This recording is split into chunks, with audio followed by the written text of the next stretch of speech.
Hi, I'm Rick Stevens. I'm Grace's grandpa, and I'm here talking about my recent diagnosis of Parkinson's disease. So, the initial diagnosis, which was about a year ago, that's how long I've known that I've had Parkinson's, happened when I started to notice my left arm tremoring.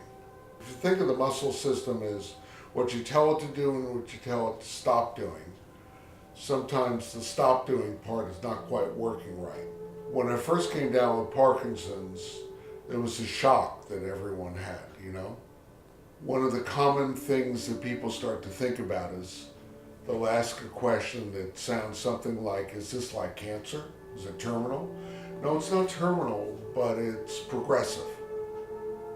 So where does it end up? Who knows?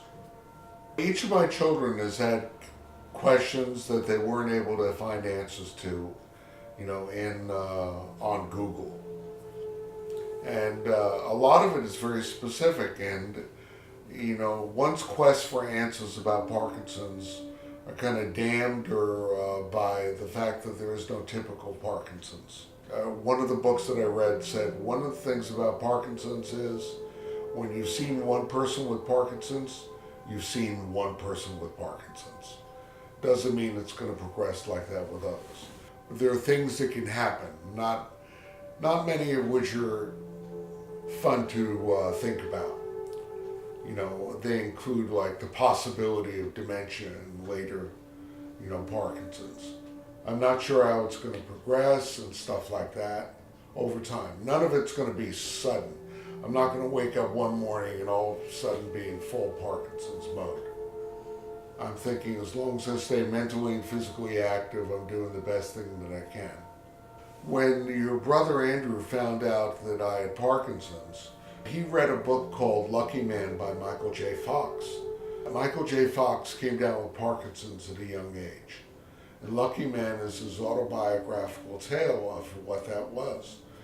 So Andrew had read the book and then loaned it to me. So having read Lucky Man and thinking about the concept and then having discussions with Andrew, among other things, it was really helpful. It meant I could be more open about this process. Looking at someone like Michael J. Fox, whom I grew up with, so to speak, who started getting Parkinson's very uncommon about age 28, 29, it made me realize that I too am a lucky man. I have family. I have, kids that love me, whom I love. I have my mind. I have my home, I have a golden retriever I can walk with. Life is good. People like Alan Alda, the actor, Michael J. Fox have had it. So did George H.W. Bush, Muhammad Ali. These people have had, Parkinson's and could live good lives.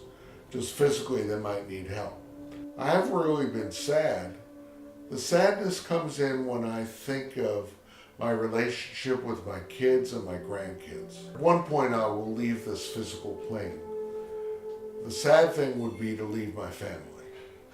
So it's not the dying that bothers me. It's the loss of the family connection. That makes me sad. Life is about mortality. Now, I don't expect to kick the bucket for a long time, but that's not it. But the idea is one needs to think of one's children and one's grandchildren. How can you be the best you can for them and not leave stuff for them to deal with that's unnecessary? I find myself maybe getting more emotional these days, which, from what I've read and researched, could be an effect of Parkinson's. But then again, it could be an effect of just being human. I had to come face to face with my frustration, physical limitations. Like I'm deaf in one ear.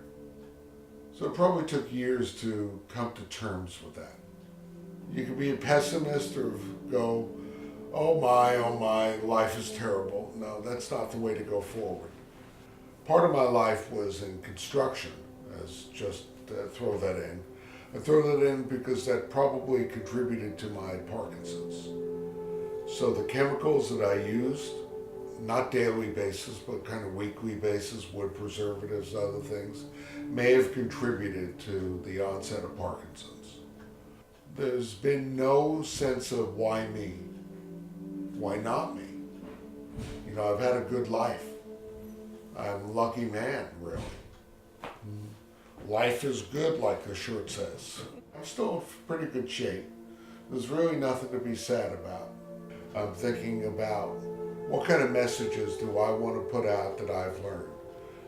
So now I'm thinking maybe I need to just think of how to talk about my story, my daily journeys. So I'm not Parkinson's, but Parkinson's is a part of me. If you have Parkinson's, don't despair, but be active.